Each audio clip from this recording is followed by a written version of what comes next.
anger and impatience growing tonight in Saginaw, Michigan over the fatal shooting of a man by police officers. You're looking live right now where Bakersfield police are just starting their investigation into an officer-involved shooting. Pretty shocking images of the moment leading up to an officer-involved shooting with the LAPD.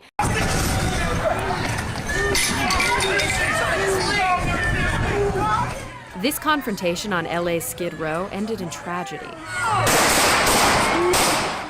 When police officers shot and killed a homeless man believed to have a history of mental illness. It was one of several recent incidents nationwide that have raised new questions about how police deal with people in crisis. We're actually having a nice conversation. All right, good. All right. Detective James Espinoza is a police officer in Ventura County. Today, he's checking on a homeless man he's seen on the streets before. Okay, you're not drinking out here though today, sir? No. Detective Espinoza has gone through CIT, or Crisis Intervention Team, training. I rode along with him to see it in action. When you have homelessness or vagrancy coupled with drug abuse or alcoholism, and mental illness, it's just hard to resolve those issues until you get those people the resources. You're staying involved with your doctors, your psychologists, whoever you got? I'm trying to change myself, man. Commander Mark Stadler is one of CIT's biggest supporters. He knows firsthand how quickly a situation can take a terrible turn. He was only 6 weeks on the job when he answered a call about a man with a machete. Subject who had some previous issues with mental illness was attacking subjects in a hotel, and he turned and charged toward me, swinging the machete. I took a few steps backwards and then began to fire, and he ended up falling essentially right at my feet, and he died as a result of the shots I fired. That experience left Commander Stadler thinking there had to be a better way. He was instrumental in bringing CIT's training program to Ventura. It was almost like a breath of fresh air. It's something that I'd been looking for, a program where you focus on communication skills to slow down the situation and use calm voice, create a safe distance between you and the person, and just slow things down so you have an opportunity to have a successful resolution. I headed to the Officer Training Center to see it firsthand. So I'm more comfortable talking to you. Can you take the knife out of your pants and put it down a little ways away from you? The scenario? A man on a bridge with a knife, contemplating suicide. You don't want to be a loser. No, you're not a loser, Joe. Just because you're out of work doesn't mean you're a loser. Although CIT is used across the country, Ventura County is unique. It's committed to training every single officer across its 10 cities. That's over 1,500 law enforcement personnel so far. Come away from your bridge. Come away. You going to help me with that? I am. I give you my word.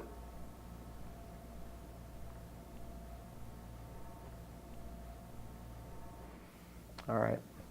The training has certainly helped avoid tragedies. Since CIT began in Ventura County, the number of officer-involved shootings with mentally ill suspects has declined. So if you guys could just stay for a little while, we'll debrief. Kiran Sahota coordinated training efforts for CIT. An important technique is staying calm.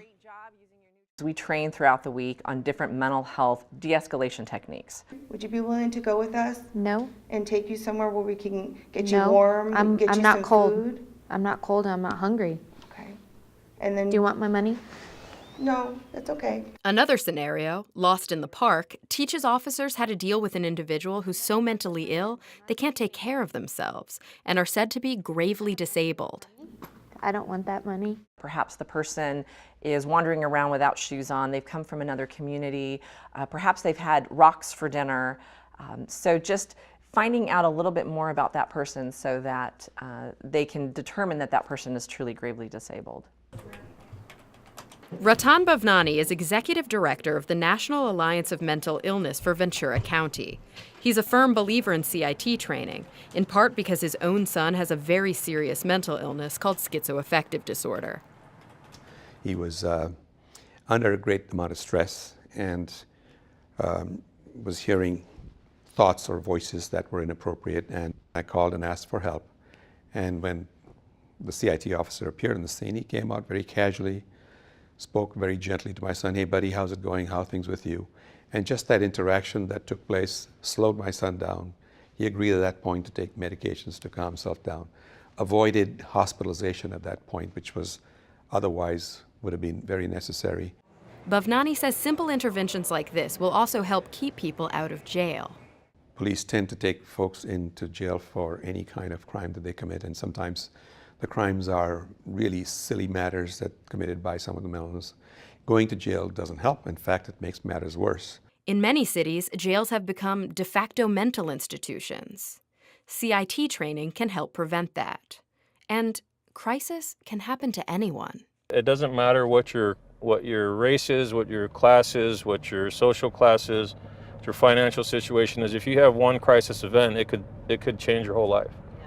And you could be changed forever, and that's unfortunately the humanness of us all, you know? Yeah, there really is. There's no cure-all to societal problems such as mental health.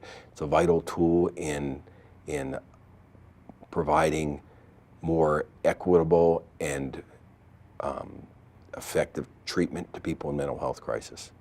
Something as simple as a kind word and a slow, gentle approach can be the difference between help and heartache. All right. Are you going to be okay today, sir? You going to be okay? Okay, you going to help him get someplace safe? All right. I'm Cara Santa Maria for SoCal Connected. For more information on a bill that would add more police training in handling people in crisis, go to socalconnected.org/mentally ill.